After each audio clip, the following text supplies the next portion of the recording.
En este nuevo bloque de presentaciones y según nuestra estructura de proyecto de intervención, hablaremos de 4 secciones. La primera de ellas tiene que ver con el sistema de información, es la sección número 8. Hablaremos de estrategias, de actividades y de indicadores, así como de responsables, tiempo y recursos, además de fuentes, criterios y estándares. En la sección número 9 hablaremos del sistema de evaluación, que es la evaluación ex post, y lo dividiremos en 2 grandes apartados. Una evaluación micro, que considera solamente las actividades, y una evaluación macro, que considera las dimensiones de estructura, de proceso y de resultado. La sección 10 es el costo final del proyecto. De esta no repetiremos lo que ya dijimos en la primera parte de la evaluación ex ante. Ahí hablamos de algunos cuadros que contenían costos directos, indirectos e intangibles en una primera aproximación al cálculo de los costos. Aquí en esta sección se trata de actualizar esa lista de costos, pero al término del proyecto. Por lo tanto, solamente en esta etapa de formulación o de planeación, solamente deberemos dejar aquí constancia de que al término del proyecto estaremos actualizando los costos mencionados. Y hablaremos también de algo muy importante, que es el diseño del estudio, que intenta dilucidar si los cambios que hubo en relación a la situación problemática se deben o no al proyecto, y esto utilizando algunas fórmulas de tipo estadístico. Hablaremos de un formato de valores antes del proyecto y valores obtenidos después del proyecto, y discutiremos los resultados. Así entonces vamos a iniciar con el sistema de información, y para ello nuevamente nos ubicamos en el tronco del segundo árbol, donde estaba el objetivo o solución de la situación problemática, con sus raíces que contenían ya las alternativas de solución, para nuestro ejemplo A, B y C, y estas que podían contener varias otras situaciones problemáticas que eran causantes de las anteriores. Bien,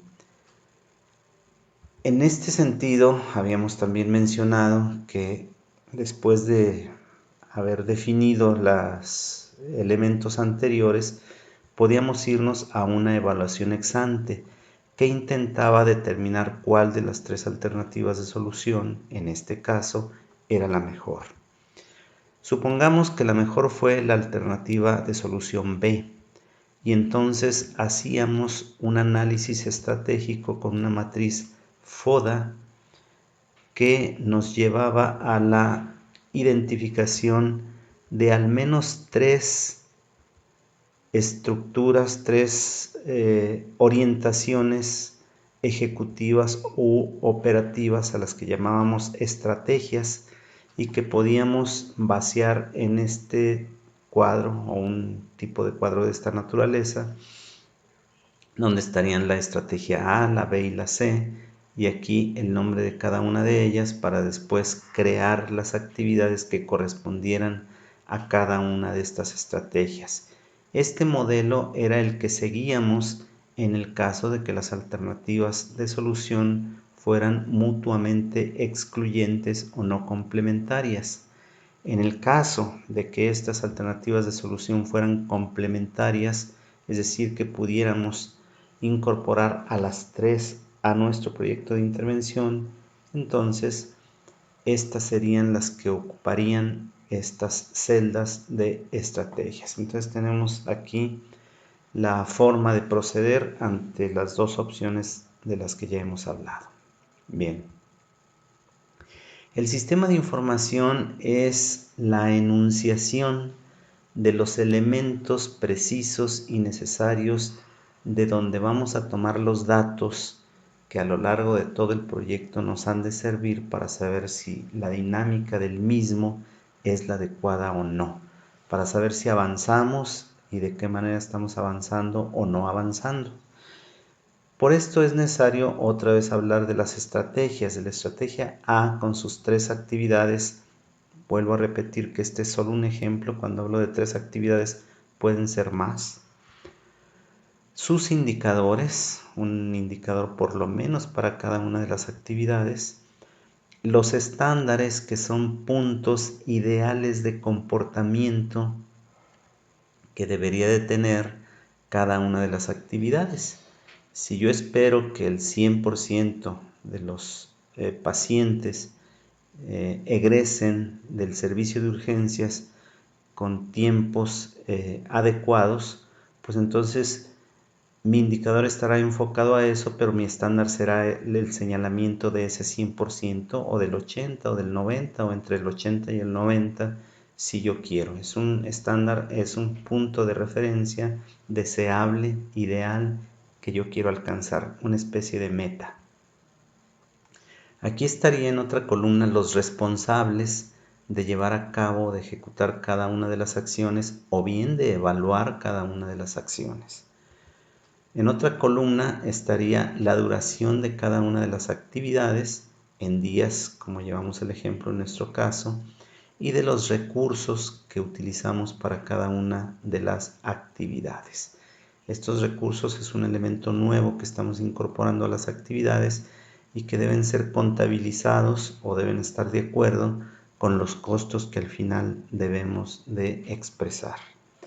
Lo mismo va a ocurrir en la estrategia B, lo mismo va a ocurrir en la estrategia C. Vamos a ver cómo pudiéramos ir en el proyecto, en el desarrollo de nuestro proyecto, en la construcción del documento, ir avanzando en este sistema de información que es la sección número 8. Desde luego, empezamos por el subtítulo. Y tendríamos que poner una introducción que tendría que tener más o menos estos elementos.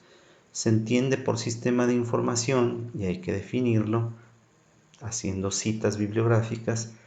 Los principales elementos son, y ahí los mencionaríamos, el sistema de información tiene como propósito, ahí informaríamos, daríamos la descripción o la narración de lo que queremos decir con ello. Y en el cuadro de abajo se ilustra cada uno de los componentes. Según el modelo que hemos visto anteriormente, pues vamos a insertar un cuadro que demuestre muy visualmente cuáles fueron las estrategias, las actividades, los indicadores, etc.